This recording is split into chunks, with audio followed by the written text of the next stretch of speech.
Today we're going to be learning Yevamot Daf Ayin Hey. It's the Daf for Shabbat. Today's Daf is sponsored by Sheva Rappaport in loving memory of her sister Raisel's second Yurtzen. In the collective learning of the Hadron community, bringing Aliyat Mishna to Toiba Raisel Bat Yosef Yitzchak.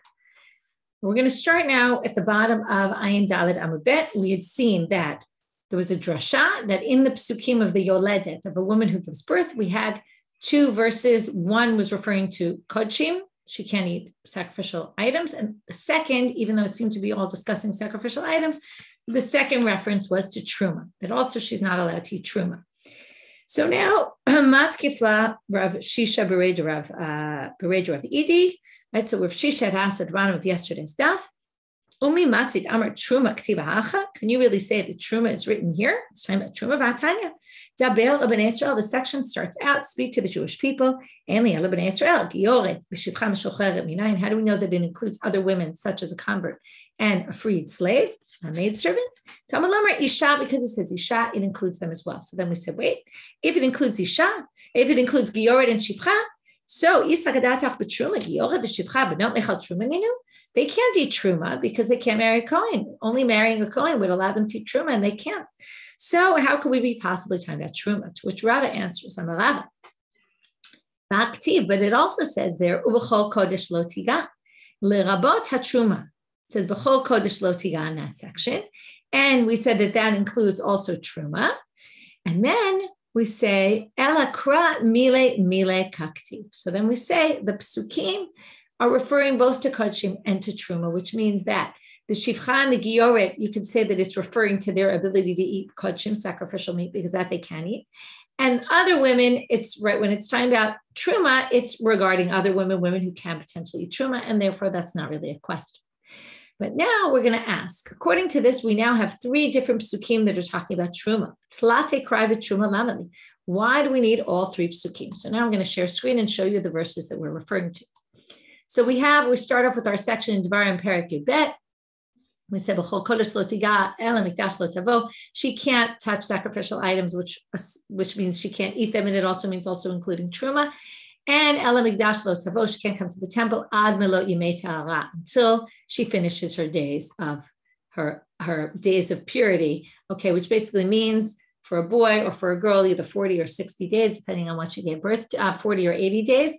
And then it says, right, after she does this process, she's pure, then she can eat the kodshim. Okay, there's this distinction, by the way, between truma and kodshim, right? The truma, you can eat already that night after she goes to the mikveh and waits till sunset, the end of sunset, and the kodshim she can only eat after she brings the sacrifice the following day. So now we're going to see there's another verse in Vayikra Kaf Bet, Psukim Daled to Zayim, which include two different sections. First, we have Ish Mizer Aaron, someone from a family of Kohanim, V'hu Tzarua Ozav.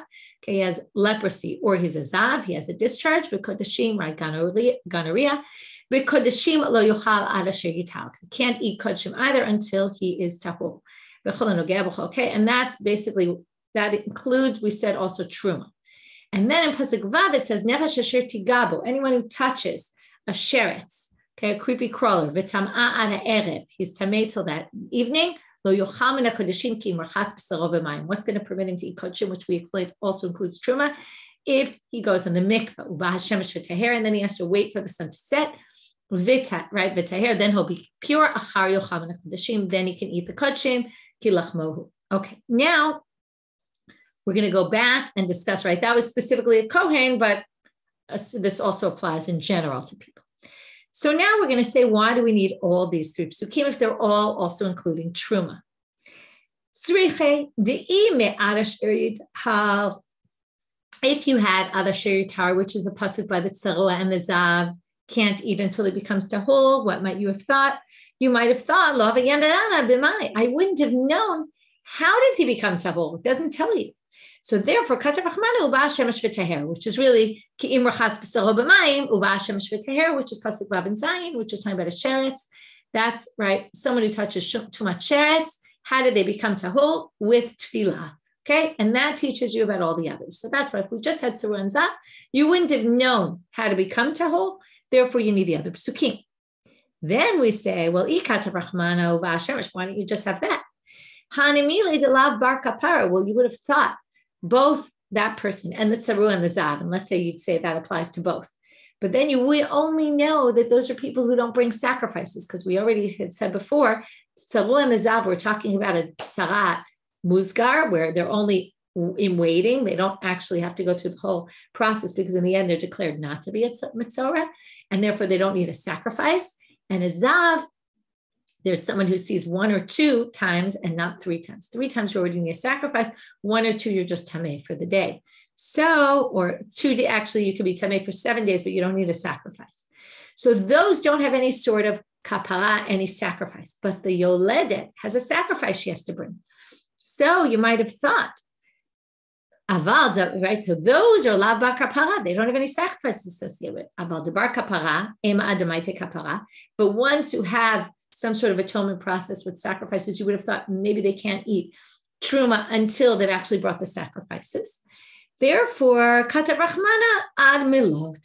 That's why you specifically need the pasuk by the yoledet. It says in pasuk dalet there in Perek Yubet, right? Kol kodesh lo tigal and mikdash lo tavo ad milot yimei tara. In other words, she can already eat truma once she's finished with the days. That's why we need that one specifically. So we've explained we need the nogea b'sheretz. We need because of how to become tahor. The yoledet to teach you that you can eat truma at night, even if you still have to bring a korban the next day. So So what if we just had that and the nogea b'tuma? We'd have everything. So why do we need the third pasuk about the tsaru and zav? If you said ad milot havamina filu below tefillah, it sounds like ad milot yimei tara. You just have to get to that date.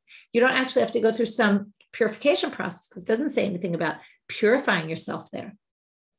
Therefore, katav rachmana ad asher yital. By the zav, it says b'kodashim lo yochal ad asher yital. You have to go through some process. What process? Oh, that we learned from the sheretz pasuk, where it says the process is go in a mikvah. Okay, so that's why we need all 3 of them, and it's charted out here at the bottom if that helps you, right? The Nogea B'Tumah teaches us how to do it with Tefillah. The Yoledet teaches us even before you bring the sacrifices, in the case with the sacrifices, and Sarua and Zav teach us that you're not tahor until you go to the mikvah. Okay, that milot wouldn't help you. Just passing the days is not enough. You actually have to go to a mikvah. So now we want to switch to a different approach. Okay, so now they say, Ulahai, according to Lahach Tana, according to the Tana, the Palig Ale, the Tana de Rabbi Yishmael, who disagrees with the Tana of the Rabbi Yishmael, Da'amal, Bizav Bal Shalosh Liyot, Ubi Mitzorah Muchla Lakatum Medaber. Remember, I explained that the Mitzorah and the Zav were not cases where you need sacrifices. But Rabbi Yishmael disagrees with this, and he holds that you need sacrifices because we're talking about a Mitzorah Muchla, a full leper. And the Zav is someone who saw 3 times, and they all have to bring korbanot. So, according to that, the pasuk is talking about sacrificial items, and then we have that pasuk about sacrificial items. B'chol kodesh lo tiga. Sorry, no, that's the other one. I don't remember it all by heart. B'kodeshim lo yochal, and then our pasuk b'chol kodesh lo tiga by the yoledet. So now we have 2 psukim that are talking about kodeshim, which seem to be redundant. They both need sacrifices, and they're telling you can't eat the sacrificial meat until you bring your sacrifices. So according to that explanation, why do you need both verses? So they say it's tzriche. If the Torah had said it, biyoledet, only by the woman giving birth, mishum demeruba tumata, that's because she has a lot of days of tuma, right? She has to wait 40 days or 80 days, depending on whether she had a male or a female child. That's a lot. And therefore you would say, maybe that's why you can't eat kodshim until you go through a process. And it's all done. But aval bezav emalo, maybe by the zav you wouldn't need it. And ikatav rachmana bezav, in other words, it wouldn't be the case. Ikatav rachmana bezav, if it just had it by zav, dilo hutar michlalo. Zav has a certain chumrah about it. It's stringent because it's not ever permitted. Okay, we'll see in a minute what we mean by that. Aval yoledet emalo, but by a yoledet, the blood that she sees, the yoledet splits into 2. There's the first 7 or the first 14 days. If it's a boy or a girl, boy 7, girl 14. Those are demei tuma. From day 8 until day 40, or from day 15 until day 80 for girls, then you have all those days. So right from 8 to 40 for boys, all those days, a woman who gives birth, any blood she sees there is dam tahol. It doesn't forbid her to her husband. Even if it ends up being menstruating blood or whatever it is, it doesn't matter. Any blood she sees then is pure blood. So that's a huge leniency by that. So therefore, you might say, if you only have by zav, you would have said, by zav, there is no sort of leniency like that. So that's why you can't eat kodshim that whole time. But maybe by the woman who gives birth, you'd be allowed to, because anyway, her dam is not dam tameh, right? Impure blood. So therefore, you might have thought, that's why you need both of them, okay? Tzricha. B'mayim yuvat v'tamei lamali. Okay, now I'm going to pull up the psukim again. We're now switching to another chapter. We're going to Vayikra Yud Aleph, Pasuk Lamed Bet. Okay, chapter 11, verse 32. V'kol asher yipol alav mehem b'motam. If you have a dead creature that falls on top of you, a sheretz, yitma mikol kli eitz, so beged, any kind of material will be tamei. Okay, kol kli asher ya'aseh malacha bahem, bam asher ya'aseh malacha bahem, that work is done with them. B'mayim yuva, it will go into water. V'tamei ad erev, it will be impure till the evening. V'taher, and it will become pure. So b'mayim yuva v'tamei ad erev lamali. Rabbi Zera, what do we need this for? What's this pasuk coming to teach us in addition to things we already know? Rabbi Zera l'nigia. This is unique. Why is this different than before? Because before we had a person becoming tamei by a sheretz. This is a utensil. Now, a person, when we talked about the sheretz before, we had nefesh asher tigabo v'tme'ara erev v'lo yochal min hakodeshim. You can't eat from the kodeshim. Now, a utensil can't eat, right? So what must it mean? That anything that comes in contact with it is a problem, okay? So this comes to teach you that you shouldn't have anything, right? Anything that touches this kli will become impure. Titania v'tamei yachol hakol. So how do we get this? We get it from the following braita. It's something weird in the language at the end. It says v'tamei ad erev v'tahel. It sounds like v'tamei and v'tahel. It sounds like it's saying it's right now. V'tamei could be, or v'taher could actually mean it's past tense. It was tahor. So how could it be tahor if it was tamei? So Titania v'tamei yachol hakol. You would have thought maybe it means for everything. Then it says Talmud Lomar v'tahel. Okay, so now what they're saying is also it says b'mayim yuva v'tamei ad erev, meaning it's still tamei after you put it in water. So v'tamei, you would have thought it's completely tamei after it goes in the water, meaning after you put the kli in the mikvah, maybe it's completely tamei like it was before. Talmud Lomar v'tahel. No, it says v'tahel, meaning it already has, it's pure in a certain way after already it's been through the water. V'tahel, well then if you say it says v'tahel, so it sounds like you put it in the water v'taher, it's immediately pure.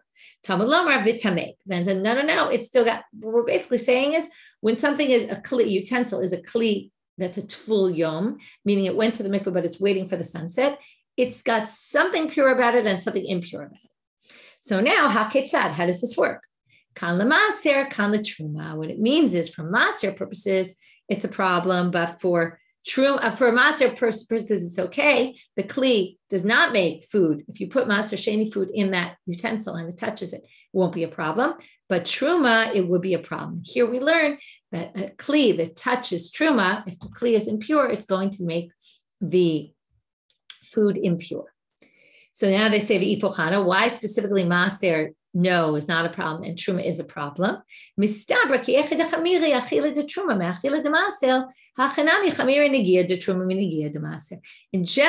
eating truma we're more strict about than we are about maser sheni, which we just learned all these people can't eat truma, but they can eat maser sheni.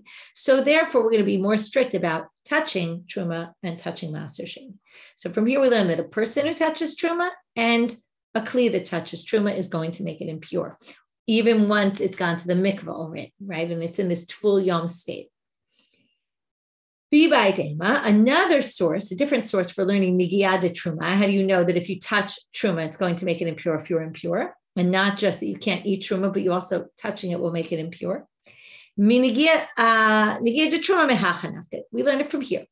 Bechol kodesh lo tiga, back to that pasuk about the yoled.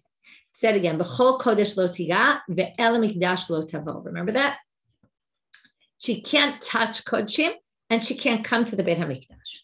So, b'chol kodesh lo tiga asara le'ochel. Now, even though, and I mentioned this before, it says don't touch kodesh. But what it really means is don't eat kodesh. Okay, you're not allowed to eat sacrificial meat. Oh, eno ela lenogea. But then they say, well, maybe it's talking about someone who touches because it actually says don't touch. Talmud lomar. So maybe the warning is specifically not to touch it, but not to eat it. Talmud lomar b'chol kodesh lo tiga ve'ela mikdash lo tavo. Makish kodesh lemikdash. Ma mikdash davar sheyesh bo netilat neshama. Af kodesh davar sheyesh bo netilat neshama. Since it's juxtaposed, b'chol kodesh lo tiga to ela mikdash lo tavo, we learn that it must be the same level of severity as not going to the mikdash. Now, if you're impure and you come to the mikdash, you get death by the hands of God. So if you touch kodshim or eat kodshim, one of them, it's going to be death penalty. So now they say it must be then eating, because touching it does not incur the death penalty. So then they say, and that's what they tell us, nigiyat netilat neshama leika, right? Sorry, nigiyat netilat neshama leika. When it comes to touching truma, if you're impure, you're not liable the death penalty for that. So that's how they learn the whole kodesh lo tiga is actually talking about eating. Now we were trying to find a source. How do you know that touching truma is a problem? So what do they say? The fact that they say the whole kodesh lo tiga, even though they really mean eating, it's to tell you that touching it is forbidden, just like eating it. And since we already said the verse talks about truma, it would be the same for truma as well. So two different sources where we learned touching it and making it impure by touching it is forbidden. Okay, so now we're moving on to a bit of a more graphic section. Okay, we're going to get into a little bit of the anatomy or the physiology of a man's private parts. And this goes back to the Mishna at the beginning of the chapter that we saw in Daf Ayin. You remember, okay, we got past that already. Someone with crushed testicles or severed organ. Okay, them and their slaves will be able to eat truma, but remember, there are people who they're not allowed to marry. So therefore, if they're a Kohen and they marry a woman, they're not supposed to do, the woman is not allowed to eat truma. But if you remember, if they're married already and then they become a p'tzua daka, and they no longer engage in relations with their wife, which is the part that's really forbidden, then the women can continue to eat truma. Okay, I'll just continue in the Mishna for a minute because we're going to get back to all these things today. Ezu p'tzua daka, what is it? Okay, his testicles are injured. Even one of them. As we said, it's cut off. We'll get into details what exactly is cut off. The Mishnah already gets into some of them. Okay, from the tip of it, the atara part, if some of that is still left, even like a hair's string, then still he's kasher, okay, meaning he's not a kuchufcha. Okay, so basically it means the tip of it is not included in what we call a severed organ of the man. Okay, getting into this. Okay, it's going to be a little less graphic in the beginning. It's going to get more graphic as the daf goes on. Suataka. Mantana. Now, if you remember, it said, if she stays married to him, then as long as they don't have relations, she still continues to eat truma. So this is going to be a repeat of a sugya we saw in Daf Nun Vav. Mantana mishtameret lebia psula. If you're in a stage where you're kind of about to, or you're technically, you could engage in relations because you're married with someone who is disqualified to you on a Torah level, like a p'tzua daka or kuchufcha, you can still eat truma. Who says that? Remember, Amar Rabbi Elazar, b'machloket shnuya, Rabbi Elazar, Rabbi Shimon right? This goes according to Rabbi Elazar and Rabbi Shimon, who say mishtameret libya psula, can still eat truma. Remember, we talked about a woman who's betrothed to someone she's not allowed to marry. Since she's just betrothed, but she hasn't engaged in relations with him yet, it's fine. Only when she marries him is it going to be a problem that she can't eat truma. But let's say she's a bat kohen and she was eating truma until then, she could still eat truma. So here we're going to say the same thing. This woman was married to a p'tzua daka. First, he wasn't a p'tzua daka. Then he became a p'tzua daka. Then she's forbidden, but she stays married to him anyway. Well, as long as they don't engage in relations, it's okay. That's exactly Mishna Merit Libya Psula D'Oraita, because she theoretically could have relations with him because they're married, and yet she could still eat truma. So that's Rabbi Elazar Rabbi Shimon. Rabbi Meir there disagreed. Said no, she is immediately disqualified from the time she's engaged because she's Mishna Merit Libya Psula D'Oraita. So that's what Rabbi Elazar says. It's the same machlokes we saw there. Rabbi Yochanan Amar Afilu Tema Rabbi Meir. No, you could explain Rabbi Meir here, and we had exactly this on Daf Nun Vav. In this case, it's different because she already was eating truma. She was married to when everything was fine, as opposed to that woman who got betrothed to someone she wasn't allowed to be betrothed to, and she was never allowed to eat truma from him in the first place. Here, she'd already eaten truma because of him, so we allow her to continue. For Rabbi Elazar, Shekvar Achalom Rina. Why didn't Rabbi Elazar hold like Rabbi Yochanan? Even Rabbi Meir would say this, because he says we don't use that claim. How do we know we don't use that claim?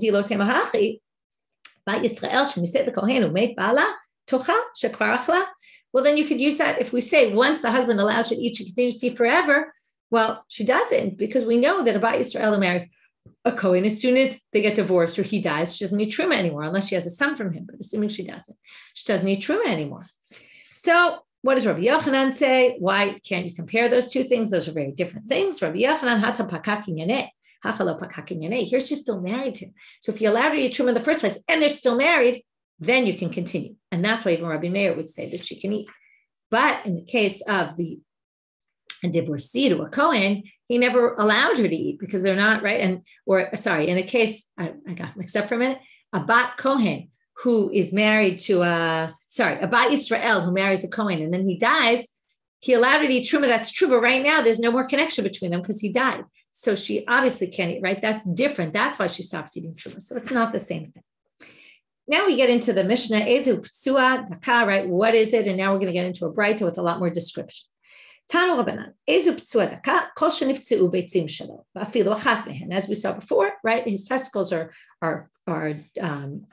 injured, and even one of them, V'afilu Nikvu, even if they just got a hole in them, Afilu Nimoku, even if they shriveled up, Afilu Chasru, even if it's missing a little piece of it. Amar Rabbi Yishmael b'nosh Rabbi Yochanan ben Broka. Shamati mipi chachamim b'Keren B'Yavneh. He testifies, I heard from the rabbis in Keren B'Yavneh, that was where the Sanhedrin moved after the destruction.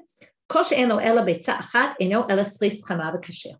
He seems to be disagreeing with Tanakama. I'll already tell you now, there's a lot of things in this Mishnah, some descriptions of the body parts of the man that also isn't very clear, or things that would happen to him.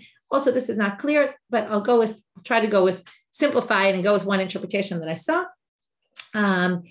This means if he only has one testicle because one got destroyed. Okay, right now we're kind of in the approach that Ptsua Daka is someone who it's not that he was born this way, it's that something happened to him along the way. So the Tanakama said, even if one of them is injured, it's a problem. He's called the Ptsua Daka. This opinion is no. If Eno Ela Beitza Achad, meaning one was destroyed, but the other one was fine, Eno Ela Sris Chama v'Kashel. This is a Sris Chama, okay, which we'll talk about in a minute, and he's Kashel, meaning he's not a Ptsua Daka. To which the Gemara says, Sris Chama Salkadata. Sris Chama is someone who has a problem from the beginning. He's born that way, okay, God-given, rather than what we just said, it kind of happens to him, an accident, somebody hits him, something like that. So how could you possibly say it's a Sris Chama? It's, again, according to the interpretation I'm going with, it was something that happened to him. He got injured. One of his testicles got ruined or messed up. So, what it's saying is he's treated like a Sris Chama. Sris Chama is not a problem. He can come. If you're born with some sort of issue, then you're allowed to marry. So it's only if you got injured that you're not. So now, right, why that is a separate question. I don't have a good answer for it, but that's what they seem to be saying, and we'll see it later in today's stuff as well. Now they say, Nikev lo molid. Wait, if you have a puncture, okay, a man's organ is punctured, molid, he can have children still. There was a case where a guy climbed up a tree, moving out on a bed. He got basically, he got poked by something in the tree that poked his testicles, and that was it. Okay, he ended up with this, as he got this puncture, this hole in it, stuff started oozing out, and yet he eventually gave birth to children. His wife had a baby, so what do you see? It doesn't affect your ability. So why do you say that Nikev is considered a Ptsua Daka? Shmuel sent to Rav about this case. You should go figure out who this woman had children with, because it obviously wasn't her husband. The fact that his wife had children doesn't prove that he's capable of giving birth to children. She must have slept with somebody else. Okay. Amar Rav Yehuda, Amar Shmuel. So now here comes the statement I said before. Rabbi Yehuda says in the name of Shmuel, if it happened in the hands of God, he can come. It's only talking about someone who got injured by man. Amar Rav, hainu dekrinan patsua v'lo kalinan hapatsua. If it said hapatsua daka, the patsua, the one who was wounded, then we can assume it was talking about somebody who was already from before, meaning from birth. But because they say patsua daka, it sounds like he just got injured now or at some point. But manita tan in a Braita, they learn it from some other way. Ne'emar lo yavo patsua, v'ne'emar lo yavo mamzel. Okay, you can see on your sheet, those two psukim appear one after the other in the Torah. So because it says lo yavo ptsua, and then it says lo yavo mamzel, now how do you get to be a mamzel? From a relationship that wasn't supposed to have been, a sexual relationship. So malahalam b'dei adam, af kam b'dei adam, just like a mamzer. It happens by humans, right? You don't get born a mamzer. Now you do, but you get born a mamzer if your parents were mamzer, if somebody down the road had to have done something wrong. But it's not like a congenital defect or something. Amarava, psua bekulam, daf bekulam, karut bekulam. Okay, we're going to explain this right now in a minute, which means even though it says psua daka, which is relating to the testicles, and krut shufcha, which is relating to the penis, we're now going to say the terms are interchangeable, and anything that we're going to put into any category is going to be true for both. So ptsua bekulan, dach bekulan, krut bekulan. Okay, ptsua injured, dach crushed, or krut cut, severed. Ptsua bekulan, ben sheniftzah agid, ben sheniftzua betzim, ben sheniftzuu chutei betzim. They even add not just the gid, the betzim, or right, the gid is the penis itself, the betzim is the testicles, and the chutei betzim is debate whether it's the blood vessels, whether it's the arteries or the veins that are bringing the blood to there. So now, all of those are included. So dach bekulan, if it was crushed, ben shenidach hagid, ben shenitchu betzim, ben shenitchu chutei betzim, karut bekulan, ben shenichat hagid, ben shenichuto betzim, ben shenichuto chutei betzim. So it's not necessary to say it because we already just said it, but they're basically giving all the possible options. Amar lehu ahu merabanan l'Rav. Mimai daha ptsua daka be'oto makom. How do you know? Ptsua daka means, right, injured. Daka, right? It's not exactly clear how to translate that, but it never says be'oto makom in that place. Maybe it's ema merosho. Maybe it means a head injury. Could be. So amar le'emi delo mana l'bei dorot. Shma mina be'oto makom. Because it doesn't say your children are also messed up. Why not? Because you don't have children. Must be that there's some problem with having children. So the Gemara says that's not a good proof. Not everything disqualifies your children as well. Yes, mamzer goes down generations. Mitzri and Edomi go, first and second generation. But not everything goes down a generation. Just because it doesn't go down to the children doesn't necessarily mean anything. So they say, Dumia de krut shufcha. Ma krut shufcha b'oto makom, av hainami b'oto makom. So adaka is just like the krut shufcha. Just like krut shufcha is there, is in his private parts, therefore the ptsua daka is also. To which they say, how do you know krut shufcha is, right? It means severed shufcha. Shufcha sounds like, right, where something pours out. So that's why they assume it means from the man's private parts, because stuff pours out from there. So krut shufcha, but still, there's other places where things pour out, liquids come from. So krut shufcha gufei.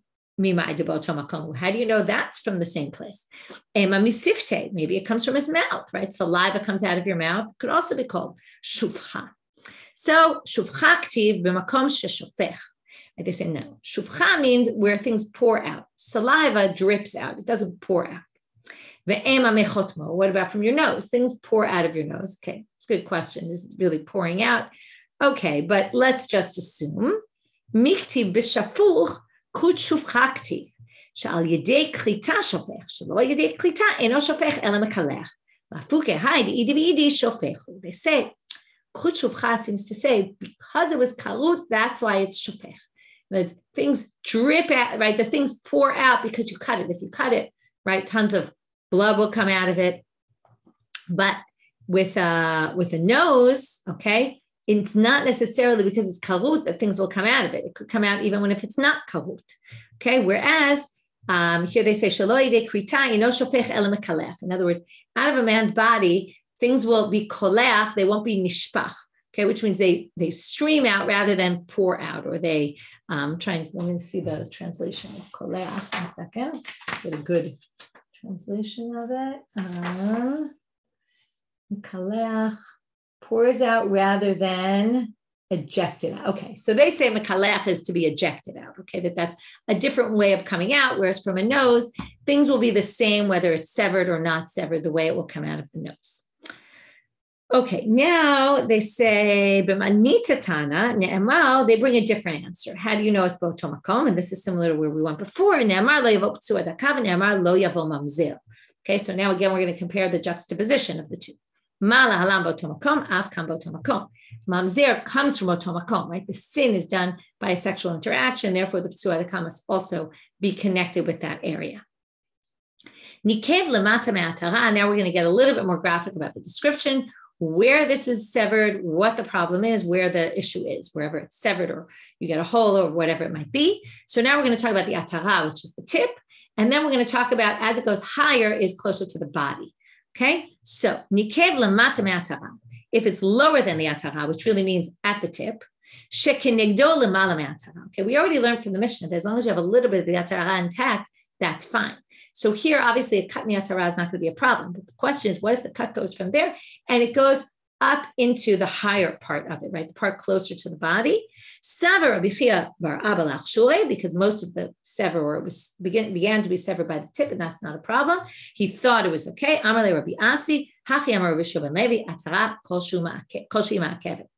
Anything here, it's actually not exactly what it sounds like. What he means is above the atara, closer to the body, not the tip anymore, even if it's very close to the atara, any little amount of being severed is a problem. Okay, if there's a little bit left from the atara still there, then it's fine. So now we want to know, what does it mean? A little bit, does it have to be all around, like a little bit around the entire organ or not? Yativ Ravina become a baile. Okay, Ravina sat and asked, does it have to be around the entire the circumference of it, or al pnei ruba, or on the majority of it? As long as it's the size of a little strand, like a strand of hair or a strand of thread, that thickness al pnei ruba only has to be on the majority of the circumference of it.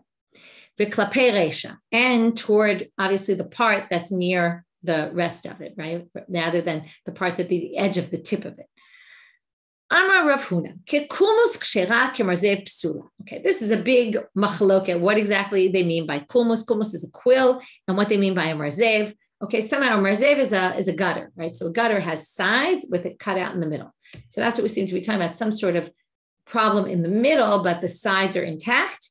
Or kekulmus is a cut that's like on an angled. Okay, I don't exactly envision exactly what they mean, but I assume the cut, instead of cutting, that there's a cut in the organ like on an angled, okay, where part of the side is cut off and part of it is intact, something like that. Again, it's very hard to know exactly what they mean here. So the according, we're going to see 3 different versions here. Either they're both okay, or one's okay, or the other one's okay. So kikulmus, if it's like a kulmus, like a quill, it's kshira. If it's cut like a quill, if it's kimarzev, like a gutter, it's psula. It's a problem. Why? Hai shala be'avira, hai lo shala be'avira. In the marzev, there's air that can go through because there's a big hole in the middle of it. So because the air can get through, the whole idea is it has to be warm there. And because the air gets through, it doesn't warm it enough. And then the semen doesn't get heated enough to be able to fertilize the egg. Rav Chisda Amal, the opposite. Why? Okay, now in order for things to work, his organ has to rub against the woman's body inside. And because it's cut off on the side of it with the quill, therefore it's not going to happen it's not going to work. But the marzev, the gutter, like the sides are still intact. So they can rub against the woman's body and that will enable things to happen. So Amarav, it sounds like Rav Huna more high lo shala be'avira, high shala be'avira. Because if you're worried about that, just because it's cut off a little, right, at the top, like imagine it's cut off on an angle. So when it goes inside, it's like a cock in like a stopper of a barrel. What does a stopper of a barrel normally look like? Imagine a triangular shape, right, where it's, in order to get inside, you have to it's usually like a triangle, right? It's pointy at the tip, and then you put it in, and when it gets to the thicker part, it stops it up, right? And then it's totally sealed. So you could say the same thing with the man. When he goes inside, even though the beginning, the top of it is kind of cut off on the sides, but further in, it will be intact fully, and therefore it should actually work. So therefore, he's not worried about that. He's worried about the issue of the merzev, the gutter one, because the air gets it. Amalei Ravina leMeremer. Hachiyamar Merzutra Mishmei Rav Papa. So Ravina says to Meremer, remember the names here. This is what Merzutra said in the name of Rav Papa. Hilchata bein kikulmus bein merzev kshira. Okay, quotes this halacha. Ravina says both of these are good. Miu mebaile. However, he did ask this question: lamata me'atara or lamala? Are we talking about at the tip of it or lamala, more on the organ itself? So the Gemara says, why did he ask that second question? Pshita dilamala, and that's the second point. First, he gave the halacha is both are okay, and he kind of asked this other question, which seems like a ridiculous question. Dilamala, pshita dilamala me'atara. Obviously, we're talking about higher than the tip because we already said, we already said if it's totally cut off at the top, it's fine at the tip, as long as you have a teeny little bit left. So that's obviously not his question. So why did Ravina ask the question? Interesting answer for Ravina. He was trying to mess up Meremer. He was trying to distract him.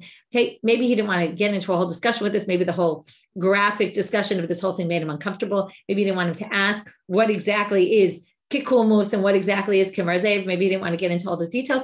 Or some people explain that it wasn't that.